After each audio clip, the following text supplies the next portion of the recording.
Welcome to Shreyan academy. আজকে আমি class মাধ্যমিকের ওয়েস্ট বেঙ্গল বোর্ডের টেস্ট পেপারের দ্বিতীয় সেটের ইংরেজির প্রশ্নগুলি নিয়ে আলোচনা করব। এই প্রসঙ্গে বলে রাখি, যারা এই চ্যানেলে নতুন এসেছো তারা চ্যানেলটিকে সাবস্ক্রাইব করে পাশে থাকা বেল আইকনটিকে অন করে রেখো এরকম ভিডিও পাওয়ার জন্য। আর যারা অলরেডি চ্যানেলটিকে সাবস্ক্রাইব করে দিয়েছো তাদেরকে অসংখ্য ধন্যবাদ। দেখো, এবারে শুরু করি আমি। এখানে যে সিনটি নেওয়া হয়েছে সেই সিনটি অ্যাকচুয়ালি আমরা দেখতে পাচ্ছি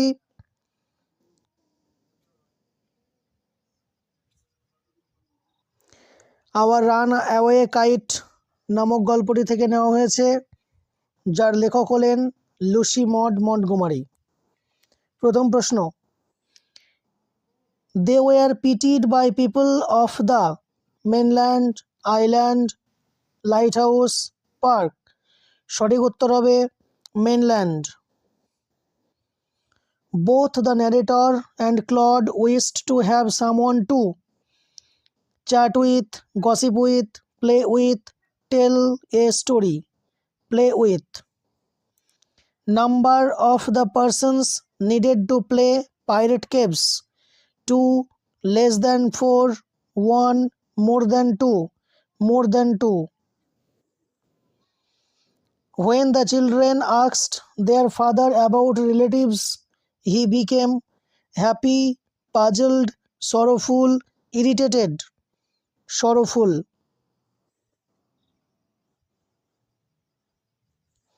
The fact that their father did not have any relations except his children used to satisfy, embarrass, console, encourage, embarrass. এবারে কমপ্লিট দ্য ফলোইং সেন্টেন্সগুলো দেখো। 1 নম্বর প্রশ্ন, the people of the mainland pitied them when. অর্থাৎ মূল ভূখণ্ডের লোকেরা তাদের প্রতি করুণা করত যখন the time came for them to return in winter. তারপরে 2 নম্বর প্রশ্ন, they use to quarrel a good deal. তারা একটা বেশ ভালো রকম ঝগড়া করতো কাদের সঙ্গে? অ্যান্সার হয়ে যাবে with the mainland children. Question number 3, it would be so jolly for the narrator and Claude to have an uncle and an aunt and some cousins. এবারে সি এর দাগের যে ট্রু ফলসগুলো আছে সেগুলো একবার দেখে নাও। 1 নম্বর প্রশ্ন, Claude and the narrator quarrelled. Answer হয়ে যাবে ফলস। সাপোর্টিং স্টেটমেন্ট হবে Claude and I never quarrelled. তারপরের প্রশ্ন, people felt that Claude and the narrator were lonesome in the island. মানে ক্লড এবং লোকেরা ভাবতো ক্লড এবং লেখক বা লেখিকা সেখানে অর্থাৎ দ্বীপে খুবই একাকী ছিল। অ্যান্সার হয়ে যাবে ট্রু। এবং সাপোর্টিং স্টেটমেন্ট হবে they said we must be so lonesome over there. এবার এখান থেকে দেখতে পাচ্ছি আমরা দ্য স্নেল নামক কবিতা থেকে কিছুটা অংশ তুলে দেওয়া আছে। স্নেল উইলিয়াম কপারের লেখা। সেখানকার প্রশ্নগুলো তো আমরা সরাসরি চলে যাব। Question number 1, the snail is not afraid to. মানে শামুকটি ভয় পায় না। কি ভয় পায় না? Fight, hide, fall, touch. সঠিক অ্যান্সার হবে ফল। 2 নম্বর প্রশ্ন, the snail faces imminent danger when there is. শামুকটি যখন বিপদের মুখোমুখি হয় যখন সেখানে কি আসে? অ্যান্সার হবে স্টর্ম, রেন, থান্ডার না লাইটনিং। সঠিকটি হয়ে যাবে স্টর্ম। তারপরে সি এর প্রশ্নটি দেখো, with the slightest touch the snail shrinks into his house with much delight, displeasure, defiance, pain. Displeasure. তারপরে question number D, in the house the snail lives alone, with others, with chattels with family, answer হয়ে যাবে alone, সে একাই বাস করে। এবারে কবিতার যে প্রশ্ন দুটি আছে, অ্যান্সার দ্য ফলোইং কোশ্চেন, সেই দুটোকে একবার দেখে নাও।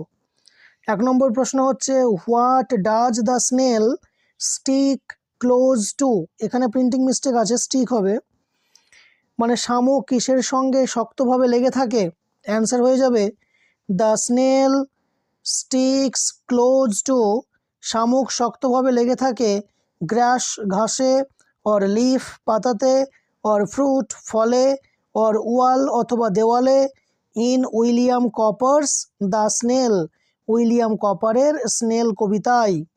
2 নম্বর প্রশ্ন what does the snail do when it faces danger, মানে যখন সে বিপদের মুখোমুখি হয় তখন শামুকটি কি করে, অ্যান্সার হয়ে যাবে the snail hides in his house securely, শামুকটি তার ঘরে লুকিয়ে পড়ে নিরাপদভাবে, ইন হিজ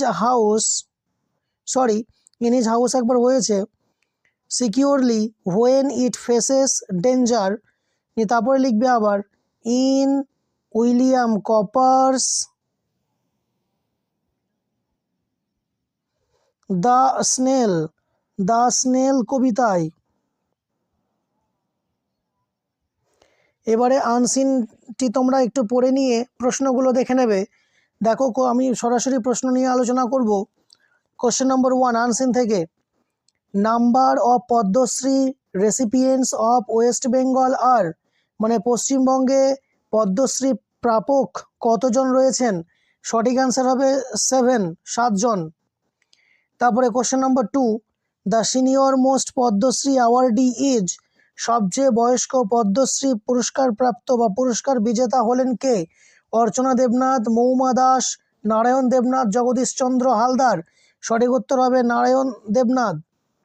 তারপরে the longest running comic series, সব থেকে বেশি দিন চলা কমিক সিরিজ কোনটি, এ হচ্ছে বাঁটুল দ্য গ্রেট, বি হলো নন্টে ফন্টে, সি হচ্ছে হাঁদা বোদা, ডি হচ্ছে হাঁসজারু, সঠিক উত্তর হবে হাঁদা Boda.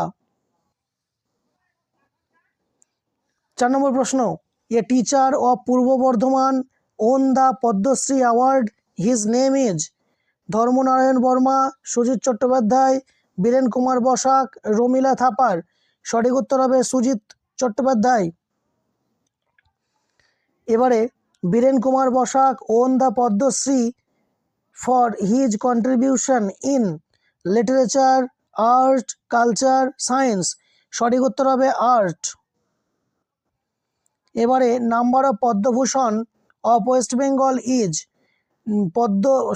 Number of Padmavibhushan of West Bengal is, পশ্চিমবঙ্গের মোট কয়টি পদ্মবিভূষণ পাওয়া গেছে, সঠিক উত্তর হয়ে যাবে 0, কোনো পদ্মবিভূষণ পাওয়া যায়নি। এবারে আনসিনের যে ট্রু ফলসগুলো আছে সেগুলো একটু দেখে নাও। 1 নম্বর কোশ্চেনে আছে Narayan Debnath has been selected as an awardee of Padma Vibhushan, মানে নারায়ণ দেবনাথকে নির্বাচন করা হয়েছিল পদ্মবিভূষণের জন্য, এখানে অ্যান্সার হয়ে যাবে ফলস। আর এই উত্তরটির সাপোর্টিং স্টেটমেন্টের জন্য আমরা আগের পাতায় দেখতে পাবো, দেখো আগের পাতায় চলে যাও, এখানে আগের পাতায় রয়েছে there are 7 recipients of Padmashri from this state, সেখানে 7টি পদ্মশ্রী, আমাদের স্টেট থেকে 7টি পদ্মশ্রী বিজেতা রয়েছে, ইনক্লুডিং অথার নারায়ণ দেবনাথ, তাদের মধ্যে লেখক নারায়ণ দেবনাথ, এটা হয়ে যাবে এর সাপোর্টিং স্টেটমেন্ট। তারপরে কোশ্চেন নাম্বার 2 এর মধ্যে যেটি রয়েছে সেটিকে দেখো, বলেছে হাঁদা ভোঁদা ইজ এ মিস্টেরিয়াস সিরিজ, হাঁদা ভোঁদা হচ্ছে একটি রহস্যজনক সিরিজ, সঠিক উত্তর হয়ে যাবে ফলস। এটার জন্য সাপোর্টিং স্টেটমেন্ট তোমরা এই পাতাতেই উপরের দিকে পাবে, দেখো আমি অলরেডি মার্ক করে রেখেছি, সেটি হচ্ছে he holds the record of the longest running comics by an individual artist for Handa Bhonda series, এখানে কমিক সিরিজ বলা হয়েছে কমিক্স, কিন্তু প্রশ্নে দেওয়া আছে মিস্টেরিয়াস সিরিজ, এই জন্য এটি ফলস হবে, আর সাপোর্টিং স্টেটমেন্ট এই সেন্টেন্সটাই হবে। তারপরে 3 নম্বর যে প্রশ্নটি রয়েছে সেটিকে দেখো, বলেছে Sujit Chattopadhyay is a teacher of 78 years. Sujit Chattopadhyay 78 বছর বয়সী একজন শিক্ষক। সঠিক উত্তর হয়ে যাবে ট্রু। এবং এটার জন্য যে সাপোর্টিং স্টেটমেন্ট সেটি এই পাতাতেই উপরে দেখতে পাবে তোমরা, দেখো রয়েছে 78 years old Sujit Chattopadhyay teacher of উত্তর রামনগর ইন পূর্ব বর্ধমান। এইটুকু লিখলেই এই সেন্টেন্সটি সাপোর্টিং স্টেটমেন্ট হয়ে যাবে। এবারে যে 2 নম্বরের প্রশ্নগুলো আছে সেগুলো একবার তোমরা দেখে নেবে কোনখান থেকে কতটুকু হবে। প্রথম প্রশ্নটি দেওয়া রয়েছে 1 number, why was Padmashri award given to Narayan Debnath. কেন নারায়ণ দেবনাথকে পদ্মশ্রী অ্যাওয়ার্ড দেওয়া হয়েছিল? এই প্রশ্নটির উত্তরের জন্য লিখবে তোমরা, Padmashri award was given to Narayan Debnath. Padmashri award Narayan দেবনাথকে দেওয়া হয়েছিল বিকজ, কারণ, তারপরে উপরের দিকে উঠে যাবে, দিয়ে একটা লাইন আছে দেখবে এখানে,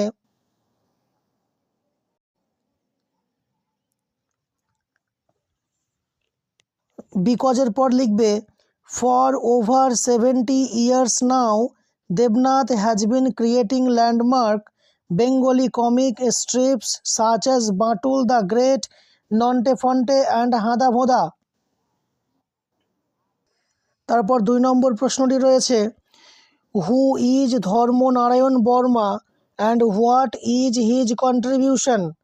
দেখো কে হয় ধর্মনারায়ণ বর্মা। প্রথম অ্যান্সারটা লিখবে, Dharmanarayan Barma is a retired Sanskrit teacher at Tufanganj in Cooch Behar. তারপরে এইটুকু লেখার পর আবার তোমরা উপরের দিকে চলে যাবে, এখানেই রয়েছে, তারপরে দেখবে এখানে জায়গা নেই, জায়গার অভাবে লেখা হয়নি, তোমরা লিখে নেবে Barma is known for his contribution towards promoting Kamtapur language. তবেই এই প্রশ্নটি কমপ্লিট হবে। তারপর 3 নম্বর প্রশ্নটি দেখো, বলেছে রাইট দ্য অ্যাচিভমেন্টস অফ মৌমা দাস। মৌমা দাসের অবদানটি লিখো। প্রথমে শুরু হবে এইভাবে, the achievements of Mouma Das is that, মানে মৌমা দাসের অ্যাচিভমেন্টটি হয় যে সি ইজ অবধি লিখবে। তারপরে তোমরা উপরের দিকে এসে দেখতে পাবে একটু জায়গাতে রয়েছে সি ইজের পরে হচ্ছে এ 2 time Olympian with many medals at Commonwealth games and championship. এইটুকু লিখলেই 3 প্রশ্নের উত্তরটি কমপ্লিট হবে। এবারে 4 নম্বর প্রশ্নটি দেখো, বলেছে why was Biren Kumar Basak selected for Padmashri. কেন বীরেন কুমার বসাককে পদ্মশ্রীর জন্য নির্বাচন করা হয়? অ্যান্সার হবে, এখান থেকে কিছুটা হবে, Biren Kumar Basak was selected for Padmashri award, নিয়ে তারপরে তোমরা উপরের দিকে একটু যাবে, উপরের দিকে গিয়ে দেখবে for recognising his work in art and development of weavers. এতটুকু অবধি লিখলে পরেই 4 নম্বর প্রশ্নটি সম্পন্ন হবে। এবারে আমরা গ্রামারের দিকে চলে যাব। দেখো সেকশন সিতে যে গ্রামার এবং ভোকাবুলারি আছে সেগুলো একবার নিয়ে আলোচনা করে নেব আমরা। বলেছে the ministry of external affairs on Friday advises advising advised. এখানে অ্যাডভাইসড বসবে, ইন্ডিয়ানস ড্যাশ, এখানে লিভড আছে, লিভিং আছে, টু লিভ আছে, লিভিং বসবে। In Canada to remain vigilant in view of the violent anti Indian activities that would increase have been increasing, এখানে have been increasing বসবে for the last 2 weeks। তারপরে we had no control dash such dash situation। আমরা জানি সাধারণত কন্ট্রোলের পরে over বসে, কেননা কন্ট্রোল ওভার এটা অ্যাপ্রোপ্রিয়েট প্রিপোজিশন। তারপরে such a situation, এখানে এ বসলো, so the result was contrary to বসে, কারণ এটাও অ্যাপ্রোপ্রিয়েট প্রিপোজিশন। তারপরে বলেছে দো he is strong he is timid, যদিও সে হয় শক্তিশালী সে হয় ভীতু। এখানে করতে হবে সিম্পল, সুতরাং তোমাকে লিখতে হবে ইন স্পাইট অফ, এক্ষেত্রে ইন স্পাইট অফ ইজ এর জন্য বসবে বিইং, তাহলে in Sprite of being strong he is timid. তারপরে 2 নম্বর প্রশ্ন, প্লিজ কাম হেয়ার, অনুগ্রহ করে এখানে এসো, ভয়েস চেঞ্জ করতে হবে, যেহেতু প্লিজ দিয়ে দেওয়া আছে সুতরাং এখানে ইউ আর রিকোয়েস্টেড করবে তোমরা, you are requested to come here, প্লিজটা আর বসবে না।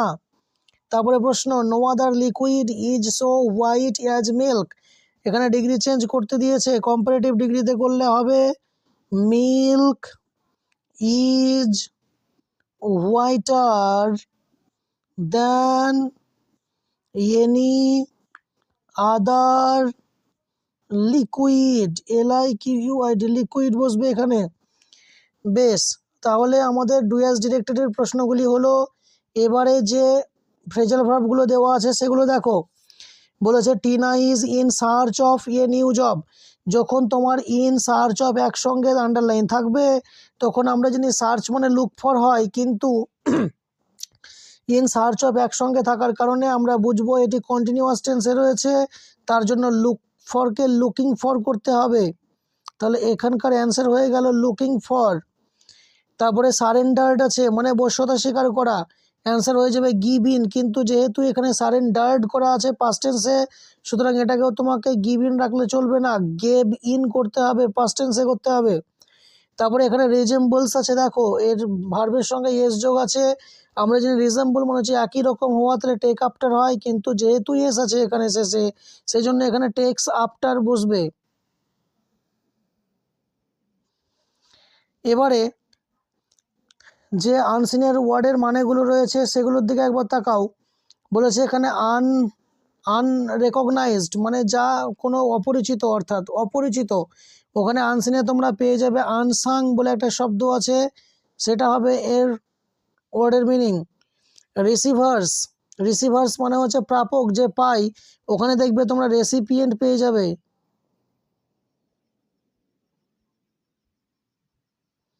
রেসিপিয়েন্টস। তারপরে মাইলস্টোন ওখানে তোমরা মোটামুটি পেয়ে যাবে ল্যান্ডমার্ক বলে একটা শব্দ পাবে, ল্যান্ডমার্ক হবে এই মাইলস্টোনের ওয়ার্ডের মিনিং। তারপরে কনফার্ড মানে হচ্ছে প্রদান করেছিল বা দেওয়া হয়েছিল, যে কোনো পুরস্কার কাউকে দেওয়া মানে সেখানে অবশ্যই তোমরা অ্যাওয়ার্ডেড বলে একটা শব্দ পাবে, সেটাই হবে এর অ্যান্সার। সুতরাং আশা করি তোমরা এই গ্রামারগুলোও সকলেই বুঝতে পেরেছো, আর যদি কোনো অসুবিধা হয়ে থাকে অবশ্যই কমেন্ট বক্সে তোমরা জানিও। Thank you very much.